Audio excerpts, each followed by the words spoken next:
জামুগুৰিহাটৰ বগাবিল গাঁৱৰ অতি দৰিদ্ৰ পৰিয়ালৰ এগৰাকী 28 বছৰীয়া যুৱক বিগত 6 দিন ধৰি নিৰুদ্দেশ হৈ থকা ঘটনাই সমগ্ৰ অঞ্চলটোত চাঞ্চল্যৰ সৃষ্টি কৰিছে।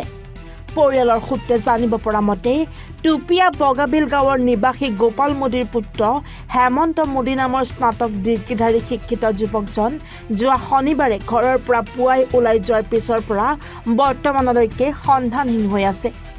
পৰিয়ালৰ লোকে ইতিমধ্যে বিভিন্ন স্থানত বিচাৰ খোচাৰ কৰিছে যদিও বৰ্তমানলৈকে যুৱকজনৰ কোনো সম্ভেদ লাভ কৰা নাই। দুৰ্ভগীয়া পিতৃয়ে জানিবলৈ দিয়া মতে তেওঁৰ পুত্ৰই লগত নিয়া মোবাইল ফোনটোৰ ছুইচ অফ হৈ আছে। যুৱকজন অসাধু চক্ৰৰ কবলত পৰিছে বুলি সন্দেহ প্ৰকাশ কৰিছে পৰিয়ালৰ লোকে। ঘটনা সন্দৰ্ভত পিতৃ গোপাল মোদীয়ে জামুগুৰি আৰক্ষী থানাত নিৰুদ্দেশ সম্পৰ্কীয় এখন এজাহাৰ দাখিল কৰিছে যদিও বৰ্তমানলৈ আৰক্ষীয়ে নিৰ্দিষ্ট যুৱকজনৰ কোনো সন্ধান লাভ কৰিবলৈ সক্ষম হোৱা নাই।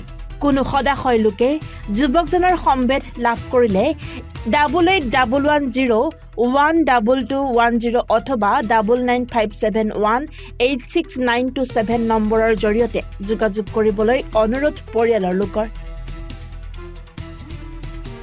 ঘটনাটো পুৱাতে 4 বজাত শনিবাৰে ঘৰৰ পৰা ওলাই গ'ল আৰু ঘূৰি নাহিল। তেতিয়া আমি গৈ পেলাই ইফালে সিফালে বিচাৰ আচাৰ কৰোঁতে তাৰপিছত আমি থানাত গ'লোঁ। থানাত গৈ পেলাই এজাহাৰ দিলোঁ, গামলাক জনালোঁ, ভিডিঅ'ক জনালোঁ।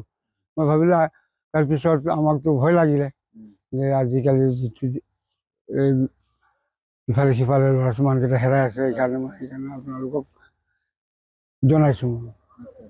আপুনি পৰিয়ালত খবৰ কৰিছে? অঁ, কৰিছোঁ মই। কতো খবৰ পোৱা নাই? ক'তো খবৰ পোৱা নাই। কিমান বয়স হ'ব? 28-30 ধৰক আৰু। কি নাম? হেমন্ত মোদী। হেমন্ত মোদী। হয়। পঢ়া শুনা কৰিছে? BA কমপ্লিট সি। BA complete. কিবা নিছে নেকি তেনেকৈ কাগজ পত্ৰ বা কিবা? নাই, খালি মোবাইলটো নিছে সি। মোবাইল নিছে? আপোনালোকে যোগাযোগ কৰিছিল মোবাইলত? মই চুচিৰ পৰা দেখুৱাই আৰক্ষীক জনাইছে? জনাইছোঁ। কি আহ্বান জনাব? আহ্বানটো লাগে এখন এতিয়া কি কৰে আমি থানাত জনাইছোঁ। যদি আপোনালোকে ক'ৰবাত তাক দেখি পায় আৰক্ষীটো থানাত জনাব, ভালে কুশলে যেনে ল'ৰাটো ঘৰলৈ আহিব।